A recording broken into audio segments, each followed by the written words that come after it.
ರಾಜ್ಯ ಕಾಂಗ್ರೆಸ್ ಸರ್ಕಾರದಲ್ಲಿ ಸಚಿವ ಸಂಪುಟ ವಿಸ್ತರಣೆಯಾಗಲಿದೆ ಎಂದು ಹಲವು ತಿಂಗಳಿಂದ ಚರ್ಚೆ ನಡೆಯುತ್ತಾ ಇತ್ತು.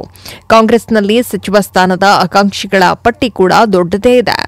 ಕೆಲವರು ಈ ಹಿಂದೆ ಬಹಿರಂಗವಾಗಿ ಹೇಳಿಕೆ ಕೂಡ ನೀಡಿದ್ರು.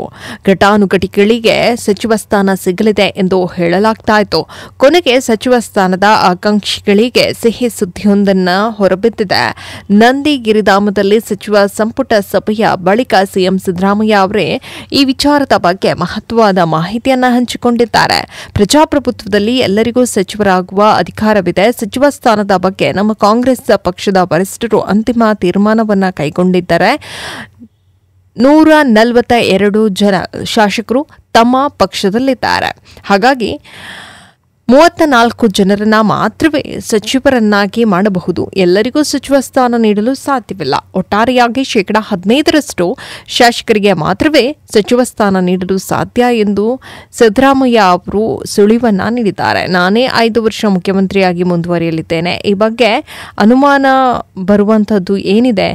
ಬಿಜೆಪಿ ನಮ್ಮ ಹೈಕಮಾಂಡ್ ಅಲ್ಲ, ಅವರು ಹೇಳಿದ್ದೆಲ್ಲ ನಮ್ಮಲ್ಲಿ ನಡೆಯಲ್ಲ ಎಂದು ತಿರುಗೇಟನ್ನು ಕೂಡ ನೀಡಿದ್ದಾರೆ. ನಮ್ಮ ಸರ್ಕಾರದಲ್ಲಿ ಅಧಿಕಾರ ಬದಲಾವಣೆ ಬಗ್ಗೆ ಬಿಜೆಪಿ ಹಗಲು ಕನಸನ್ನ ಕಾಣ್ತಾ ಇದೆ.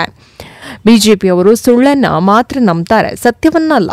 ಸುಳ್ಳು ಹೇಳೋದ್ರಲ್ಲಿ ನಿಸ್ಸೀಮರಾಗಿರುವಂತಹ ಅವರಿಗೆ ಸತ್ಯ ಹೇಳಿಯೇ ಗೊತ್ತಿಲ್ಲ ಎಂದು ತಿಳಿಸಿದ್ರು. ಅವರು ನಂಬ್ತಾರೋ ಬಿಡ್ತಾರೋ, ನಾವೆಲ್ಲ ಒಟ್ಟಿಗಿದ್ದೇವೆ. ನಮ್ಮ ಸರ್ಕಾರ ಬಂಡೆಯಂತೆ 5 ವರ್ಷ ಆಡಳಿತವನ್ನು ನಡೆಸುತ್ತೆ ಎಂದು ವಿಶ್ವಾಸವನ್ನ ಕೂಡ ವ್ಯಕ್ತಪಡಿಸಿದ್ದಾರೆ.